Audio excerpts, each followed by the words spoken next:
Nasa Myanmar na ang humanitarian team na ipinadala ng gobyerno kasunod ng magnitude 7.7 na lindol.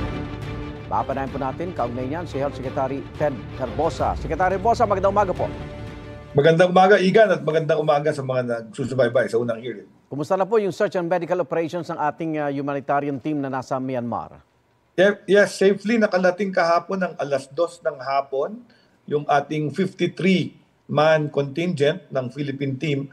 Ang 32 doon ay galing sa Department of Health sa ating ospital sa Tacloban, yung Eastern Visayas Medical Center na pinangungunuan ni Dr. Ivy Losada. Na magse-set up sila ng camp at yung kanilang services at within 24 hours, available na sila mag-service sa ating mga victims ng earthquake dyan sa Myanmar. Initially ho ba nabanggit kung gaano kadelikado ang sitwasyon doon, Secretary?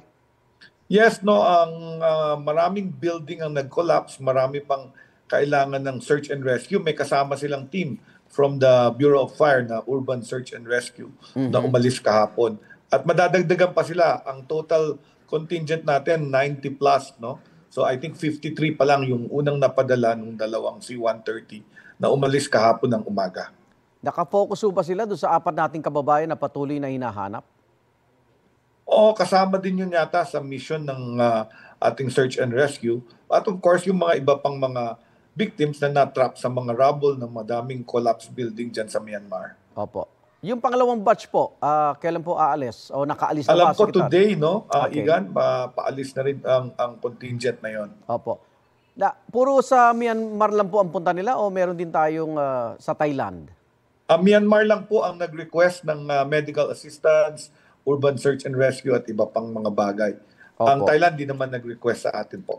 Okay. Balik tayo Pilipinas. Secretary, kamusta na sitwasyon sa Philippine General Hospital na nasa critical overcapacity raw, yung ER? Noong last week, nangyari yan.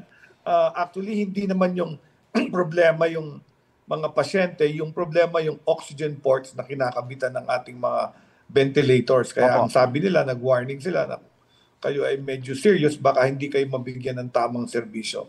At sumalo naman po ang Department of Health. 17 po ang ospital natin dito sa Metro Manila. Kaya nagbigay naman ako ng abiso para dun sa mga tatanggihan or para hindi na sila tumuloy sa PGH, para hindi na maantala at tumuloy na sa mga iba't ibang Department of Health hospital kagaya ng Jose Reyes, Tondo Medical, sa East Avenue at marami pang iba.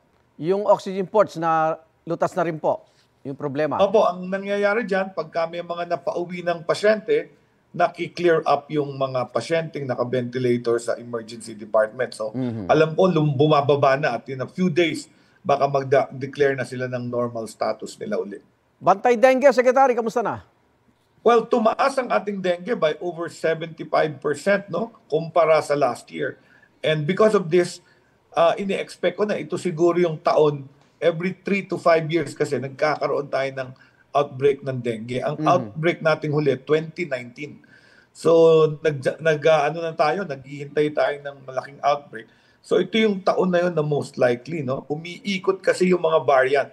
Tapos, meron din tayong climate change. Di ba, nag-uulan nitong January, February. Opo. So, dumami yung lamok. Tapos, mainit.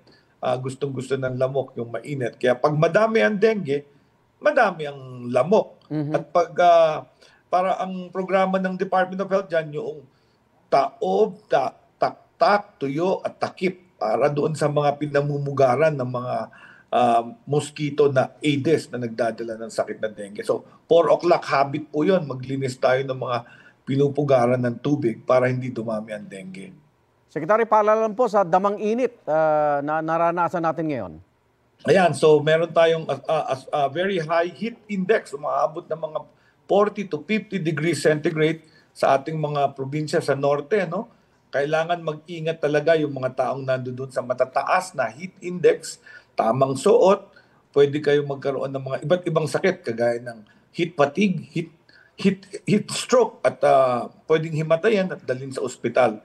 So very important, mag-hydrate tayo, magsuot ng sombrero, maglagay din ng sunblock para hindi magkaroon ng sunburn kung matagal sa araw. At kung maiiwasan, every few hours, papasok po tayo sa malamig-lamig na lugar, sa lilim, para mag-cool down ng ating katawan at hindi abutin ng heat illness.